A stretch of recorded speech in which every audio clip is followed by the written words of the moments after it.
Heidi, and this is Mike. What's going on, everybody? from Albrecht's Auto Repair. We understand that summer camp is canceled this year, and that's a real bummer. However, you're doing virtual camp, and that should be exciting. We've been asked just to say a couple of tips about your car. We know that most of you probably aren't driving yet, but looking forward to driving soon.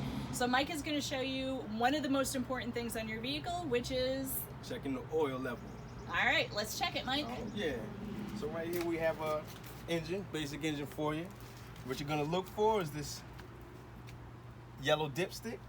Gonna take it out.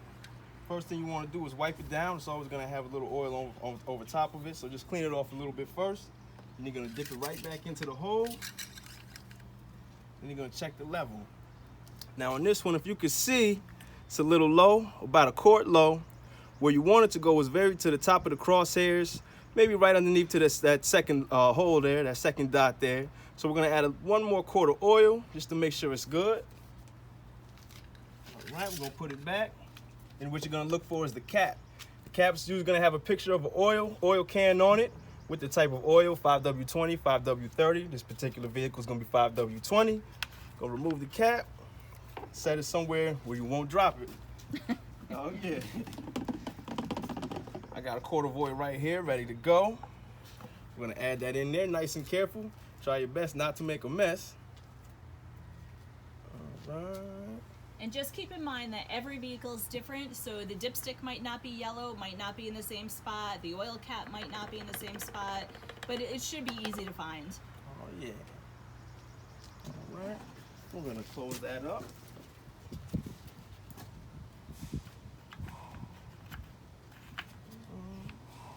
Once you do that, we're gonna recheck the oil level again.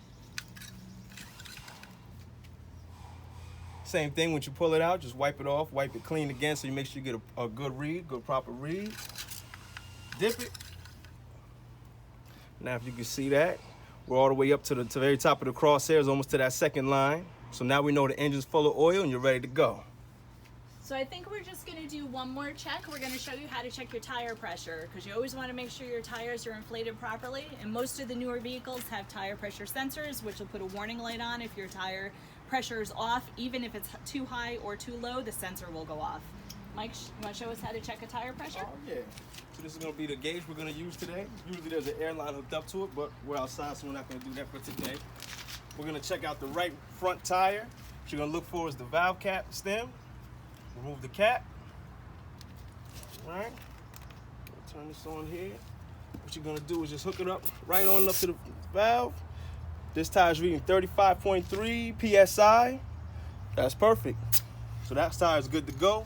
And what you're gonna do after that, you're gonna check all the other three tires, make sure they're also set at 35 psi. If you don't know the proper psi for the vehicle, open up the driver's side door. It's gonna, in the door jamb, it's gonna be a little label that's gonna let you know what the front tires and the rear tires should be set to. Like I said, this particular vehicle calls for 35 psi, so we know it's all set and good to go. All right, so hopefully we taught you a little something, and you can remember that when you start driving, and enjoy your summer camp. Yay! Oh yeah, tell your parents come to Albrecht. Yeah.